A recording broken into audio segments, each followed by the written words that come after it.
इस वीडियो के बारे में जो भी सारे thinking process, training session, practices और इम्प्रूवमेंट्स के बारे में मैं बात करने वाला हूं, अगर कोई भी बच्चा या उनके पेरेंट्स अपने बच्चों को इस प्रोसेस के अंदर ढाल पाए, अगर वो इम्प्रूव बच्चा जो है वो एक कंप्लीट जीनियस बनने वाला है, इसका मैं गारंटी लेता हूं। तो सबसे पहले हम लोग समझेंगे कि किस तरीके से आप एक जीनियस बनने वाले हो। आपको जीनियस बनने के लिए आपको कैसे पढ़ा जाए वो आपको पता होना जरूरी है कि अगर आपके एग्जाम में कम मार्क्स आता है, इसके अलावा क्या आप बहुत ज़्यादा मेहनत करते हो, उसके पीछे कारण ये होता है कि आपको कैसे पढ़ा जाता है साइंटिफिकली, ये आपको नहीं पता। मेहनत करने से कुछ नहीं होता है, मेहनत हर कोई इंसान करता है, लेकिन मेहनत करने से कुछ नहीं होता है अगर आप एक स्मार्ट इंसान नहीं हो, अगर आपको जो है साइंटिफिकली प्रूवन मेथड्स के बारे में नहीं पता है। तो वो सब के बारे में हम लोग बात करेंगे।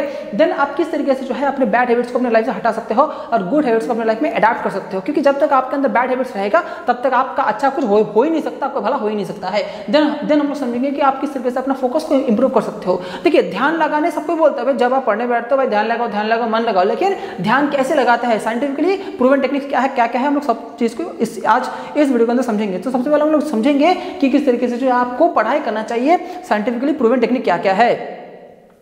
तो देखिए कि क्या चीज आपको नहीं करना। देखिए, रीथिंकिंग, रीरीडिंग या हाईलाइटिंग जो है, ये जो सारी चीजें हैं ये कंप्लीटली गलत है। क्यों गलत है कि देखिए होता ही है कि जब हम लोग कोई चीज को पढ़ते हैं, दो तरीके से उसको याद करने का या पढ़ने का टेक्निक होता है। एक हम लोग बोलते हैं एक्टिव मेथड और एक बोलते हैं हम लोग पैसिव मेथड। हम लोग को एक्टिव मेथड में जाना, पैसिव मेथड में पढ़ना आपको नहीं चाहिए। पैसिव मेथड क्या होता है कि आप मान लीजिए कोई चीज आपने पढ़ा, आपको वो चीज याद हो गया, लेकिन आप क्या करते हो, उसी सेम चीज को आप लोग बार बार पढ़ते हो, रीरीड करते हो। तो रीरीडिंग में क्या होता है कि आपको लगता है कि आप बहुत कुछ पढ़ रहे हो, बहुत कुछ सीख रहे हो, लेकिन आप कंप्लीटली अपना टाइम को वेस्ट कर रहे हो। अरे जो चीज आपने सीख लिया वो आपको ब्रेन को अडॉप्ट हो चुका है, आपको उसको बार बार करके याद करने की जरूरत नहीं पड़ता। ये पढ़ने का एकदम गलत तरीका है बच्चों।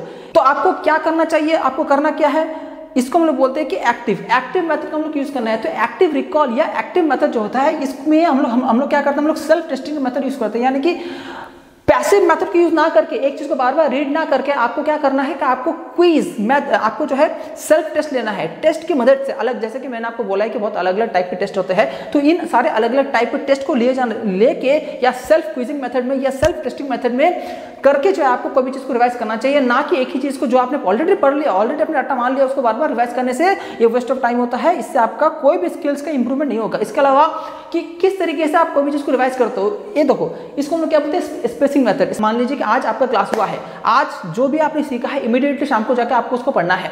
देन 3 दिन बाद उस सेम चीज को आपको रिवाइज करना चाहिए। देन 7 दिन बाद, उस दिन से 7 दिन बाद, देन 3 महीना बाद। तो ये जो एक स्पेसिंग प्रोसेस है ये भी बहुत ज्यादा इंपॉर्टेंट होता है, और इस टाइम गैप को साइंटिफिकली बहुत सारे around more than 3-4 years college के बच्चों के ऊपर एक्सपेरिमेंट्स करने के बाद ये सब सारे टेक्निक्स या ग्राफ्स को बनाया गया है, और इनको जो है वर्ल्ड का टॉप फेमस बुक्स में पब्लिश किया गया है। तो इसको हम लोग क्या बोलते हैं, स्पेस रिपीटेशन, की रिवाइज करने का भी एक टाइमिंग होता है, तभी आपको जो है कोई भी चीज को लॉन्ग टर्म आप उसको याद रख सकते हो। इसके अलावा क्या है, इंटरलिविंग इंप्रूव्स मास्टरी। इंटरलिविंग क्या होता है, अब देखिए, मान लीजिए कि आपका मैथ्स का चैप्टर नंबर 1 है, चैप्टर 1 और चैप्टर नंबर 5, मान लीजिए ज्यादातर बच्चे गलतियां करते हैं कि वो लोग चैप्टर 1, 2, 3, 4 करके पढ़ते हैं, लेकिन अगर कोई बच्चा जब रिवाइज करेगा, मान लीजिए चैप्टर 1 पढ़ा, उसको चैप्टर 5 पढ़ा, क्यों, क्योंकि चैप्टर 1 और 5 मान लीजिए कंप्लीटली अगर दोनों रिलेटेड है, तो इन दोनों चैप्टर को जब आप साथ में पढ़ते हो तो आपका माइंड जो है, आपका माइंड का जो प्रॉब्लम सॉल्विंग स्किल्स है ये भी बढ़ेगा, प्लस आपका जो मेमोरी भी वो भी अच्छे से काम करेगा। तो इंटरलिविंग जो टेक्निक है इसको आपको यूज करना चाहिए। और हमेशा याद रखिएगा कि कोई भी प्रॉब्लम को जब आप सॉल्व करते हो, जितना ज्यादा आप उसको सॉल्व करने के लिए स्ट्रगल करोगे, मेहनत करोगे, उतना ज्यादा टाइम तक जो है आपका ब्रेन उसको याद रखेगा। तो struggle is actually good for learning.